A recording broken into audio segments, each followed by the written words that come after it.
Hello friends, welcome back to my YouTube channel. So आज के इस वीडियो में हम एक्सरसाइज 4.1 डिस्कस करेंगे of class 9th mathematics chapter number 4, जो कि हमारा linear equation in two variable. Right, तो देखते हैं क्या है इस एक्सरसाइज का question number 1। The cost of a notebook is twice the cost of a pen. Write a linear equation in two variable to represent this equation. Right, तो अभी तक हम लोगों ने जितने भी प्रीवियस लेक्चर्स में एग्जाम्पल सॉल्व करे थे उसमें हमें लीनियर इक्वेशन मैथमेटिक्सल फॉर्म में दे रखी थी। मतलब किस फॉर्म में? A x plus b y plus c equal to zero, और उससे रिलेटेड हम क्वेश्चन सॉल्व करें। लेकिन इस बार क्या है, इस बार इसमें हमें इंग्लिश में एक स्टेटमेंट दे दिया, इस स्टेटमेंट को हमें इस फॉर्म में कन्वर्ट करना है। राइट, सो इस टाइप के क्वेश्चन को हम करने के लिए वेरिएबल्स अज्यूम करते हैं। सो इस बार इस क्वेश्चन में इन्होंने बता भी रखा है कि तुम क्या अज्यूम करो। इसमें इन्होंने बोला है the cost of a notebook को तुम एक्स मान लो and the cost of a pen को तुम क्या मान लो, वाई मान लो। राइट, तो चलो अज्यूम करते हैं और इस इंग्लिश स्टेटमेंट को लीनियर इक्वेशन में कन्वर्ट करते हैं। ठीक है, तो let cost of a notebook क्या हो गया अपना, एक्स रुपीज हो गया। Similarly cost of a pen हमारी क्या हो जाएगी, वाई रुपीज हो जाएगी। अब स्टेटमेंट पढ़ते हैं। स्टेटमेंट क्या है? स्टेटमेंट है the cost of a notebook is twice the cost of a pen. मतलब हमारी जो नोटबुक की प्राइस है वो दुगनी है पेन की प्राइस से। तो हम बोल सकते हैं एक्स हमारा किसके बराबर है, 2y के बराबर है। राइट, इस स्टेटमेंट को हमने मैथमेटिक्स में कुछ ऐसे लिख दिया। अब हमें फाइनली किस में कन्वर्ट करना है, इस फॉर्म में कन्वर्ट करना है, क्योंकि हमारी लीनियर इक्वेशन किस फॉर्म की होती है, a x plus b y plus c equal to zero के फॉर्म की होती है। तो हम माइनस टू वाई को वो टू वाई को एल एच एस में ले जाएंगे तो हमारा क्या बनेगा, माइनस टू वाई के फॉर्म में आएगा। तो x minus two y equal to zero. तो अब इस फॉर्म को इससे कंपेयर करें तो हम बोल सकते हैं ए की वैल्यू अपनी कितनी है, 1, बी की वैल्यू हमारी है -2 और सी की वैल्यू हमारी 0 है। राइट, तो हमारा आंसर तो बस इतना ही था कि x minus two y equal to zero, ये निकालना था। ये मैंने बता दिया। अगर इससे कंपेयर करें तो ए बी सी की वैल्यूज क्या होंगी। राइट, तो इस एक्सरसाइज का आप दूसरा क्वेश्चन देखते हैं, जो कि है express the following linear equation in the form a x plus b y plus c equal to zero and indicate the value of a b and c in each case. तो हमें हर case को किस form में convert करना है, a x plus b y plus c equal to zero के form में convert करना है और ए बी सी की वैल्यूज कंप्यूट करनी है। राइट, तो चलो कंप्यूट करते हैं। पहला पार्ट देखते हैं। हमें गिवन है 2x plus 3y equal to 9.35।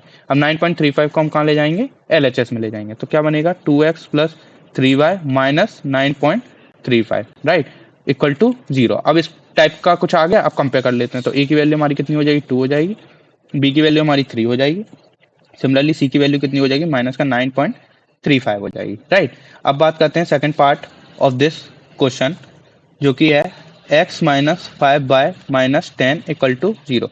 इसमें ऑलरेडी RHS में जीरो है तो किसी को कहीं ले जाने की जरूरत नहीं है। तो डायरेक्ट कंपेयर करें तो x a की वैल्यू अपनी हो जाएगी 1, जो कि है x का कोएफिशिएंट, b की वैल्यू हमारा हो जाएगा -5 और c की वैल्यू हमारी हो जाएगी -10। सिमिलरली पार्ट 3 की बात करें तो पार्ट 3 में हमें गिवन है -2x plus 3y equal to 6। Right, अब इस 6 को LHS में ले जाएं तो हमारा क्या आएगा, -2x plus 3y minus 6 equal to zero. ये इक्वेशन है। सिमिलरली कंपेयर करने पे a की वैल्यू -2, b की वैल्यू +3 और c की वैल्यू हमारी क्या आ गई, -6 आ गई। राइट, बहुत ईजी है। अब बात करते हैं पार्ट 4 ऑफ दिस क्वेश्चन, जो कि है हमारा x equal to 3y। X equal to 3y, तो 3y को सिमिलरली हम LHS में ले जाएंगे तो हम इस इक्वेशन को कैसे लिख सकते हैं, x minus 3y equal to zero. तो आप कंपेयर करें तो a की वैल्यू 1, जो कि x का कोएफिशिएंट है, b की वैल्यू हमारी है -3, जो कि y का कोएफिशिएंट है, और c की वैल्यू हमारी क्या है, जीरो, क्योंकि इधर कांस्टेंट टर्म है नहीं। राइट, तो ये 4 पार्ट हमने देखे इस क्वेश्चन के। अब बाकी 4 पार्ट मैं इसको इरेज करके फिर सॉल्व करता हूँ। राइट, थोड़ी स्पेस हो जाएगी। चलो अब देखते हैं part number 5 of this exercise of this question. Right, तो 2x हमें कितना दे रखा है, -5 दे रखा है। सिमिलरली -5 फिर से LHS में लेकर तो हमारा क्या बनेगा, 2x plus 5 equal to zero. ये 2 है। राइट, तो आप कंपेयर करें तो a की वैल्यू 2 हो गई, b की वैल्यू 5 आ गई और c की वैल्यू 0 आ गई, क्योंकि कोई भी कांस्टेंट टर्म नहीं है। सिमिलरली पार्ट 4 की बात करें, वो सॉरी 6 की बात करें तो 3x plus 2 equal to zero given है। अब इस इक्वेशन में y नहीं है तो हम इसको कैसे लिख सकते हैं, कुछ इस तरीके से लिख सकते हैं, 3x plus zero multiplied by y plus 2 equal to zero, ऐसा लिख लिया। अब कंपेयर करने पे a की वैल्यू 3 आई, b की वैल्यू जीरो का कोएफिशिएंट जो कि है y, सॉरी y का कोएफिशिएंट जो कि है जीरो, b की वैल्यू, और c की वैल्यू हमारी कितनी आ गई, 2 कांस्टेंट टर्म।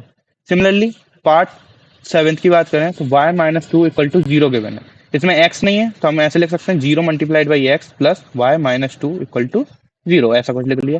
कंपेयर करने पे a की वैल्यू 0, b की वैल्यू 1 सी की वैल्यू माइनस का 2, राइट। अब बात करते हैं पार्ट कौन सा, हमारा 8th ऑफ दिस एक्सरसाइज, जो कि गिवन है 5 minus 2x, sorry 5 equal to 2x, ठीक है। अब क्या करेंगे, इस 5 को हम RHS में ले जाएंगे, तो 0 इक्वल टू 2x माइनस 5 हो गया। इसको हम ऐसे भी लिख सकते हैं 2x माइनस 5 इक्वल टू 0, कहीं भी 0 लिखो इक्वल टू में कोई फर्क नहीं पड़ता। अब इसमें y का टर्म फिर से नहीं है, तो हम इस पूरी इक्वेशन को कैसे लिख सकते हैं, 2x plus 0 multiplied by y minus 5 equal to 0, ठीक है। अब कंपेयर करने पे a की वैल्यू हमारी 2i, b की वैल्यू हमारी 0i और c की वैल्यू हमारी माइनस का 5i। तो ये था एक्सरसाइज 4.1 का क्वेश्चन नंबर 2। तो इस एक्सरसाइज को हमने पूरा सॉल्व कर लिया है। बाकी एक्सरसाइज हम अगले वीडियो में सॉल्व करेंगे। अगर आपको ये वीडियो पसंद आ रहा है तो ज़्यादा से ज़्यादा लोगों की वीडियो में शेयर कीजिए, जिससे उनका भी फायदा हो सके।